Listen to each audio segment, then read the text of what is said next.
Western power distribution কোম্পানির পরিচালনার দায়িত্বে কারা আছে? আপনারা কি সেই তথ্য রাখছেন?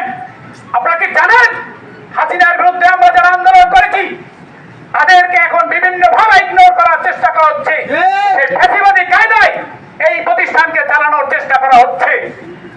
এই শহরের প্রতিটি রাস্তায় হাসিনা বিরোধী আন্দোলনে আমাদের ঘাম লেগে আছে।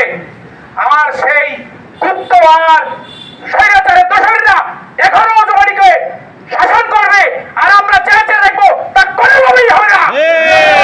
প্রয়োজন হলে আমরা প্রধানমন্ত্রীর কাছে যাব, ঠিক সেই সুযোগ আমাদের আছে। এই 41-এ যারা নেতৃত্ব দেয় কেউ বেশি আসেনি। যারা ষড়যন্ত্র করছেন তাদের বলে দিতে চাই, সাবধান হয়ে যান, আমাদের সাথে খেলতে আসবেন না। 17 বছর হাসিনার বিরুদ্ধে আমরা খেলেছি, এই খেলায় আমরাই জয়ী হব। আমরা সে জয়ী হওয়ার স্ট্যান্ডে রাখি।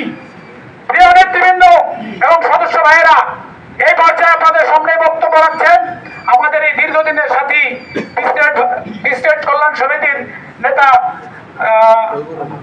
রহমান ভাই, রাসেল ভাই।